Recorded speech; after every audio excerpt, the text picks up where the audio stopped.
AR audio novels YouTube சேனலுக்கு உங்களை அன்புடன் வரவேற்கும் நான் உங்கள் ஆர்ஜே பவித்ரா. அத்தியாயம் 36.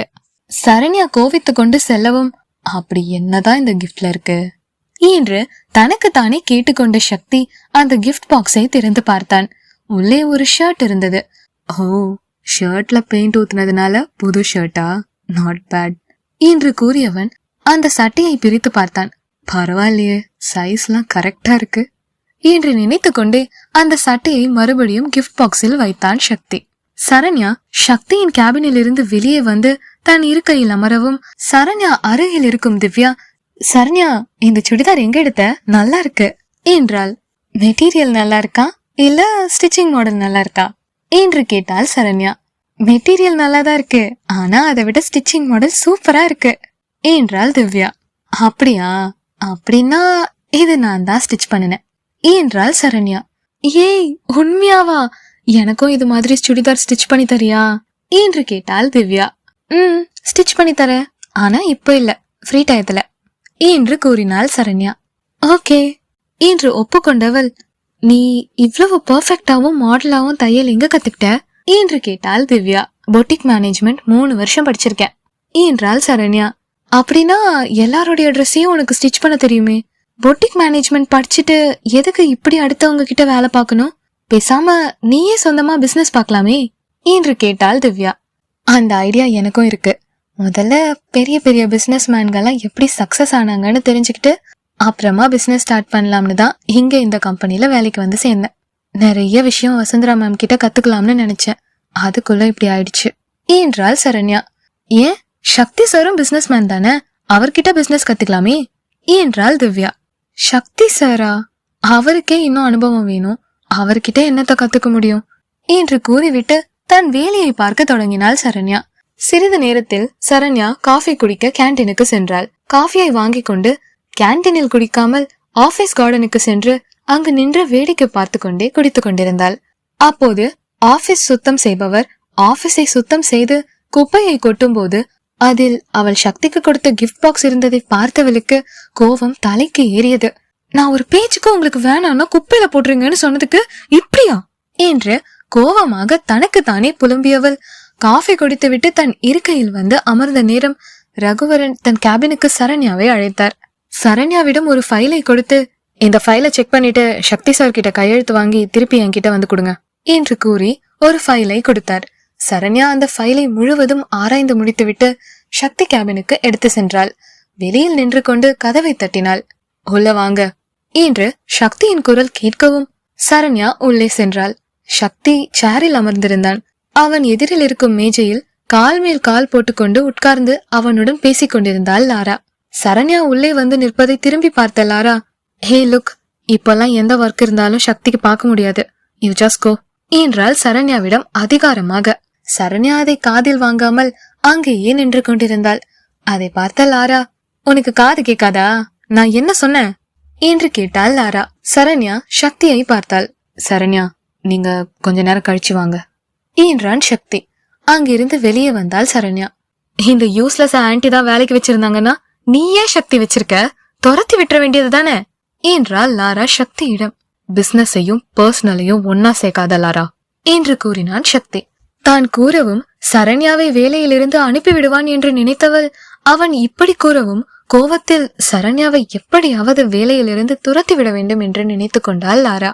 இங்கு மறுபுறம் தன் வீட்டிற்கு வந்த கார்த்திக் ஆனந்திடமும் கிஷோரிடமும் எதுவும் பேசாமல் வெகு நேரம் தன் நகத்தை கடித்து துப்பிக் கொண்டிருந்தான்.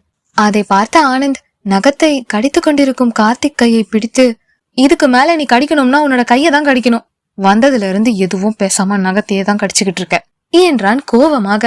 கார்த்திக் பக்கத்தில் வந்து அமர்ந்த கிஷோர், என்னடா அந்த பொண்ணு ரொம்ப வருஷமா தெரிஞ்ச ஒரு ஆளோட தானே பைக்ல போச்சு, அதுக்கு ஏண்டா இப்படி உக்காந்துருக்க, இதுல என்ன தப்பு இருக்கு என்றான். லவ் பண்ணி பாரு, அப்ப தெரியும் என்ன தப்பு இருக்குன்னு என்றான் கோவமாக கார்த்திக். சிறிது இடைவெளி விட்டு அவனே, அன்னைக்கு இந்த அர்ஜுன் நான் ஒரு பொண்ணை லவ் பண்றேன்னு சொன்னான், அது ஒருவேளை காவ்யாவா இருக்குமோன்னு எனக்கு தோணுதுடா. ஏன்னா காவ்யா கிட்ட நான் அன்னைக்கு உங்க அக்காவும் அர்ஜுனும் லவ்வர்ஸ் தானான்னு கேட்டேன். அதுக்கு காவ்யா எனக்கு தெரியாதுன்னு சொன்னாங்க. காவ்யாவோட அக்காவும் அர்ஜுனும் லவ் பண்ணிக்கிட்டு இருந்தா அது எப்படிடா காவ்யாவுக்கு தெரியாம இருக்கும் என்று தன் மனசந்தேகத்தை கேட்டான் கார்த்திக். டேய், நாம எந்த ஒரு விஷயத்தையும் எப்படி பாக்குறோமோ அப்படிதான் தெரியும். இது உன்னோட கற்பனைன்னு எனக்கு தோணுது என்றான் கிஷோர். எது எப்படியோ, எப்ப காவ்யா வேற ஒருத்தன் கூட பைக்ல போறத பார்த்தேனோ இனிமேல் நான் இப்படியே இருக்க கூடாது என்றான் கார்த்திக் உறுதியாக. என்னடா பண்ண போற என்று ஆனந்த் அவனிடம் சந்தேகமாக கேட்டான். நான் காவ்யா கிட்ட என்னோட லவ்வ ப்ரப்போஸ் பண்ண போறேன் என்றான் கார்த்திக். அத்தியாயம் 37. கார்த்திக் காவ்யாவிடம் ப்ரப்போஸ் பண்ண போறேன் என்று சொன்னதும், டே நீ ரொம்ப அவசரப்படுறேன்னு நினைக்கிறேன் என்றான் ஆனந்த் கார்த்திக்கிடம். இல்லடா, இதுக்கு மேலேயும் என்னால பொறுமையா இருக்க முடியாது என்றான் கார்த்திக். டேய், நான் அதுக்காக சொல்லலடா, அந்த பொண்ணுதான் உன்னை ஃப்ரெண்டா கூட ஏத்துக்கலையடா என்றான் ஆனந்த். ஒரு சில பொண்ணுங்களுக்கு ஃப்ரெண்ட்ஸா பழகிட்டு ப்ரப்போஸ் பண்ணா பிடிக்காது. நல்ல வேலைக்கு என்னைய காவ்யா ஃப்ரெண்டா ஏத்துக்கல என்றான் கார்த்திக். இல்லடா, இருந்தாலும் நீ எமோஷன்ல அவசரப்படுறியோன்னு எனக்கு தோணுது என்றான் ஆனந்த்.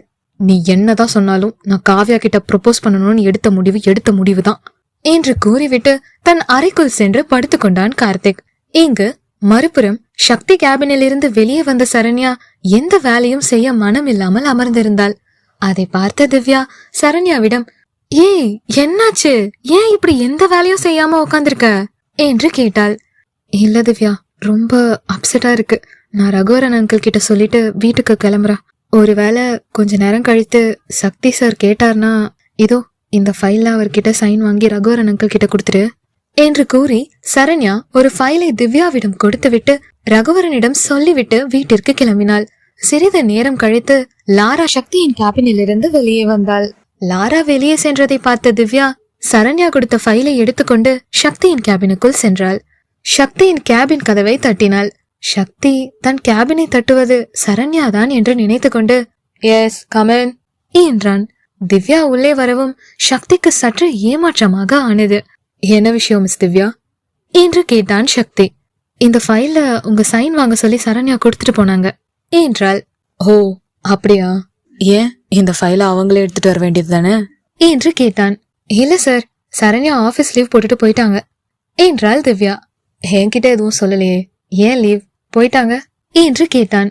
தெரியல சார், கொஞ்சம் அப்செட்டா இருக்குன்னு ரகுவரன் சார் கிட்ட சொல்லிட்டு போயிட்டாங்க என்றாள். சரி, நீங்க ஃபைல் கொடுங்க என்று வாங்கி அதை ஒரு முறை படித்து பார்த்துவிட்டு சைன் பண்ணி கொடுத்தான். லாரா சரண்யாவை கேபின்ல இருந்து வெளியே போக சொன்னப்ப நானும் சேர்ந்து கொஞ்ச நேரம் கழித்து வாங்க சரண்யா என்று சொல்லிருக்க கூடாதோ என்று திவ்யா சென்ற பிறகுதான் யோசித்தான் சக்தி. ஐயோ தப்பு பண்ணிட்டனோ என்று வாய் விட்டே புலம்பியவன், இதுல ஒரு தப்பும் இல்ல, தேவையில்லாம நீ குழம்பாத சக்தி என்று தனக்கு தானே சொல்லிக் கொண்டான். இங்கு மறுபுறம் தன் அறையில் சென்று படுத்துக்கொண்டு கண்களை விழித்து மேலே பார்த்து கொண்டிருக்கும் கார்த்திகின் அருகில் சென்று ஆனந்தும் கிஷோரும் அமர்ந்தனர். இப்படி ஆந்த மாதிரி முழிச்சுக்கிட்டு மேல பாத்துக்கிட்டு இருக்கிறதுக்கு எதுக்குடா வந்து படுத்த என்றான் ஆனந்த். டேய், நான் காவ்யா கிட்ட எப்படி ப்ரப்போஸ் பண்ணலாம்னு யோசிச்சுக்கிட்டு இருக்கேன்டா என்றவன் எழுந்து அமர்ந்து, காவ்யா கிட்ட ப்ரப்போஸ் பண்றதுக்கு ஏதாவது ஐடியா இருந்தா கொடுங்களேன்டா என்று இருவரையும் பார்த்து கேட்டான். ஒரு ரோஸ் கொடுத்து ப்ரப்போஸ் பண்ணுபோ என்றான் ஆனந்த். டேய், என்னடா இவ்வளவு பழைய ஐடியாவா கொடுக்கற, ஏதாவது புதுசா குடுடா என்றான் கார்த்திக். எவ்வளவுதான் புதுசா ட்ரை பண்ணாலும் அந்த புள்ள கிட்ட இருந்து வர பதில் மாறவா போகுது என்று ஆனந்த் தன் மனதில் நினைத்து கொண்டிருந்த நேரம், டேய் என்று ஆனந்த் முன் கையை ஆட்டிய கார்த்திக், நான் உன்கிட்ட தாண்டா கேட்டுக்கிட்டு இருக்கேன், ஏதாவது ஐடியா குடுடா என்றான். எனக்கு இதுக்கு மேல ஒரு ஐடியாவும் தெரியாது என்று ஆனந்த் சொல்லவும் கோவித்து கொண்டு பால்கனிக்கு கார்த்திக் சென்று நின்று கொண்டான். கார்த்திக் பால்கனிக்கு சென்றதும், ஏன்டா இப்படி பண்ற, அவன் நீ ஐடியா நல்லா கொடுப்பேன்னு தானே கேக்குறான், ஏதாவது நல்ல ஐடியா கொடுக்க வேண்டியது தானே, என்னைக்கா இருந்தாலும் அந்த பொண்ணு கிட்ட ப்ரப்போஸ் பண்ணி தானே ஆகணும் என்றான் கிஷோர் ஆனந்திடம். டே கிஷோர், நீ வர புரியாம பேசாதடா, இவன் போய் அந்த புள்ள கிட்ட ப்ரப்போஸ் பண்ணி அந்த புள்ள நோ சொன்னா இவன் என்ன பண்ணுவான், நினைச்சாலே பயமா இருக்கு என்றான் ஆனந்த். காலையில் தன் கல்லூரி மாடியில் பரீட்சைக்காக ஆர்வமாக படித்துக் கொண்டிருந்தாள் காவ்யா. அப்போது அங்கு கார்த்திக் வந்தான். கார்த்திக்கை பார்க்கவும் காவ்யா, நீங்க எங்க காலேஜ்ல என்ன பண்றீங்க என்று கேட்டாள். பதில் ஏதும் சொல்லாமல் புன்னகைத்துக் கொண்டே நின்று கொண்டிருந்தான். உங்களதான் கேக்குற, எங்க காலேஜ்ல என்ன பண்றீங்க என்று மறுபடியும் கேட்டாள் காவ்யா. உங்களதான் பார்க்க வந்த காவ்யா என்றான் கார்த்திக். என்னேவா, எதுக்கு என்று கேட்டாள். எதையும் யோசிக்காமல் சட்டென்று காவ்யா முன் மண்டியிட்டவன் காவ்யா முன் ஒரு ரோஜா பூவை நீட்டி காவ்யாவை பார்த்து கொண்டே, ஐ லவ் யூ காவ்யா என்று கூறினான்.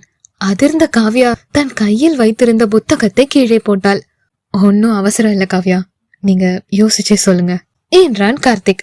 இதுல யோசிக்கிறதுக்கு ஒன்னும் இல்ல, நான் உங்களை லவ் பண்ணல, இனி பண்ணவும் மாட்டேன் என்றாள் காவ்யா உறுதியாக. நீங்க இன்னைக்கு என்னை லவ் பண்ணலன்னு சொல்றது சரி, ஆனா எப்பவுமே என்னைய லவ் பண்ண மாட்டேன்னு எப்படி சொல்றீங்க காவ்யா என்று கேட்டான் கார்த்திக். எல்லாத்துக்கும் உங்ககிட்ட விளக்கம் சொல்லணும்னு அவசியம் இல்ல, என்னோட முடிவுல எந்த மாற்றமும் இல்ல, நீங்க தயவு செஞ்சு என்னைய மறந்துடுங்க என்று கூறிவிட்டு அவனை பார்க்காமல் அங்கிருந்து திரும்பி சென்றாள் காவ்யா. உங்க முடிவை நீங்க சொல்லிட்டீங்க, என்னோட முடிவை கேட்காமலே போறீங்க, நீங்க என்னோட வாழ்க்கையில இல்லனா எனக்கு இந்த வாழ்க்கையே தேவையில்லை என்று கத்தினான் கார்த்திக். அதை கேட்டு காவ்யா திரும்பினாள். மாடியின் நுனியில் நின்று கொண்டிருந்தவன் காவ்யா பேசுவதற்கு முன்பே ஐ லவ் யூ காவ்யா என்று கத்தி கூறியவன் தன் இரு கையையும் விரித்து கொண்டு மாடியிலிருந்து பொத்தென்று கீழே விழுந்தான். திடுக்கிட்டு பயந்து எழுந்தாள் காவ்யா. பயத்தில் காவ்யாவுக்கு மூச்சு வாங்கியது. தன் அருகில் தூங்கிக் கொண்டிருக்கும் சரண்யாவை பார்த்தாள். தான் கண்டது கனவு என்று உணர்ந்தவள் அருகில் இருந்த தண்ணீர் ஜக்கை எடுத்து அதிலிருந்த தண்ணீர் அனைத்தையும் பயத்தில் குடித்தாள். அவள் மனதில் கார்த்திக் ஒருவேளை தன்னிடம் வந்து ப்ரொபோஸ் பண்ணினால் மறுக்க முடியாதோ என்று பயம் வந்தது. இப்படி ஒரு கனவு வந்ததால் இல்லை, காவ்யாவும் கார்த்திக்கை நேசிப்பதால். இந்த அத்தியாயம் உங்களுக்கு பிடிச்சிருந்தா லைக் பண்ணுங்க, கமெண்ட் பண்ணுங்க, அப்படியே ER ஆடியோ நாவல்ஸ் யூடியூப் சேனலை சப்ஸ்கிரைப் பண்ணுங்க. நன்றி.